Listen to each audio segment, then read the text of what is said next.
The other day, my husband and I were chatting about the dating process, and he said, it's like bees and flowers. Men are like bees, going from flower to flower, deciding which one to get the nectar from, the one that they find compelling and sweet and captivating. And the flower just is. She just shines in all her glory in the hopes of attracting the right bee. And after he said that, I was like, you just came up with my next YouTube video topic, because I think that this is such a wonderful analogy when it comes to dating. And I think a lot of people get this whole process mixed up. You see women who are acting like bees, and you see men who are acting like flowers. So let's break this down and really get to the bottom of what the key differences are here, and what a true flower does and what a true bee does. So the key differences are, the bee is the one that's on the hunt. So the bee is on a mission. And that's why bees are always buzzing around. They're flying around. They're looking for that perfect flower. And they are the ones who are doing the movement. They are the ones who are acting. They are the ones who have a mission and a focus and something that they're basically trying to hunt down. So in a lot of ways, this is comparative to the male experience when dating. They truly should be the ones that have a timeline, that have a mission, that have a prerogative of meeting the right woman. This is why men are the ones who get down on their knee and propose. This is why men are the ones who ask you to be their girlfriend. Unfortunately, I have friends and I have clients who try to control the timeline of a dating dynamic. And when they do that, they are acting like the bee. They are acting like the man. Women, aka flowers, should not be responsible or should not be in control of the timeline.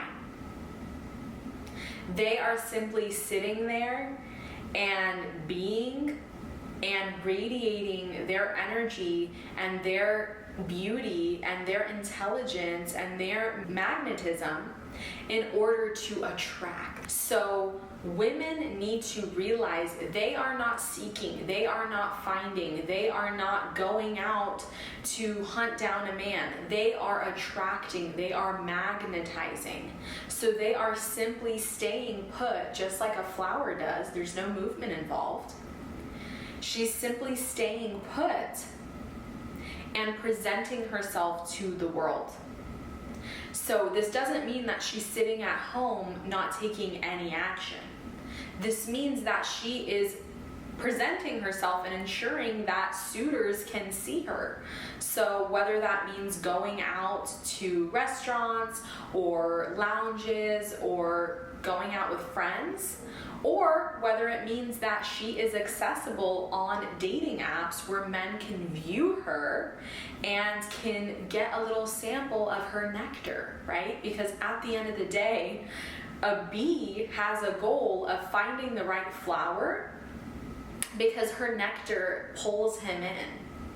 And just like that, men are also dating in order to find the lady with the energy, with the personality, with the beauty, with the persona that captivates him, that pulls him in and draws him in so that he wants to get a taste of her nectar. A woman's goal is technically to be seductive, to be magnetic, to be charming. And once she is that, once she embodies that, once she gives that off, there are going to be flocks of bees around her that want to get a taste, right? But she is the one who decides. It is the man who's out there hunting just like a bee is, flying from flower to flower. It is the woman, it is the flower who makes the ultimate call of whether or not that man, that bee, is worthy of her nectar. As a woman, you are a flower. You are a sacred gift. You are this creation of magic, of beauty, of so many blissful things that everyone is drawn to you, right? Feminine women draw in everyone, from children to animals to men to just endless things, right? And once you start seeing yourself as that goddess and acting that way and allowing the bee, allowing the man to do his role and just simply sitting back and surrendering, it is going to be so much easier for you to actually decipher which of these bees is the right one for you. I see a lot of women who are out there trying to control the narrative. They meet a guy and they want him to be the one. Baby girl, he hasn't made you the one. He has to decide that you're the one. You have to be his dream flower, his dream girl. It's not the other way around. Women don't go around picking and choosing men and making them their person. Unfortunately, I mean, some might do that, but that is not the traditional way of how feminine and masculine unite. So remember that you are a lady, and ladies sit back. They're seductive. They're magnetic. They let themselves be accessible and be previewed by men, by options, whether online or in person. And they allow the right bee, the right man, to select them, to choose them, to take them off the market. When you try to flip it around and do it the other way, then you are acting like the bee. So I personally know a woman who was trying to give a man deadlines and trying to give him a time frame for when he had to do this and he had to do that and he had to do this. That's not you acting like a flower. That actually is very masculine. That's very bee-like of you. A flower isn't over here telling a bee that, well, if you don't come by Sunday, no. If he doesn't have a plan by Sunday, guess what? Her eyes are still peeled back and peeled open for better bees, for bees that see her and choose her and want her nectar. So stop trying to force men to choose you, to want you, to desire you. Because a flower knows her worth. A flower knows her beauty and her energy, and she reserves that for the one who sees it, for the one who notices it, for the one who recognizes it, for the one who competes and flies miles and miles away to get that flower. My husband came up with such a perfect analogy, and he understands this. He understands this dynamic of women being like flowers. And as women, as flowers, we need to be very discerning. And the right man will understand this. This is why good men know that it takes a woman time to really become vulnerable, to really give her heart to him, to really, let him into her world. The right man will give the woman the space and the time and the freedom to see what other men are out there, so that she knows that when she allows you to get her nectar, she has made the best decision. And the bee, on the other hand, his goal is to preview and see as many flowers until he finds the winner, until he finds the one that exceeds all other flowers by a mile, right?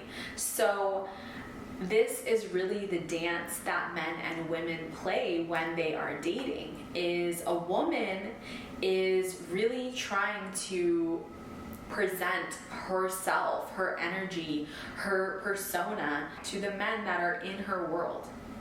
And the men are going out of their way and going from flower to flower, from woman to woman, to wait until they feel that pull, until they feel that magnetism, until they feel that seduction that they simply just can't handle. Then their mission is accomplished. They're not going to be continuing to fly to new flowers because they've found the one that knocks their socks off. So how does this play out in online dating? Well, as the flower, as the woman, you are going to be posting your pictures, creating your profile, and then you are going to surrender and sit back. And as a man, you are going to be going through profiles and going through photos until you see one that piques your interest, and then you are going to initiate the conversation. So as you date, remember this analogy, keep this in mind. As a woman, your goal is to embody the feminine qualities and to magnetize and attract men towards you. And as a man, your goal is to embody the masculine, to take the lead, and to initiate the conversation and the timeline with the woman that you are most drawn to. So that is my video for today. I hope that it was helpful. Let me know what you guys think about this analogy. And also make sure to subscribe before you head out, and I will see you all very soon. Bye.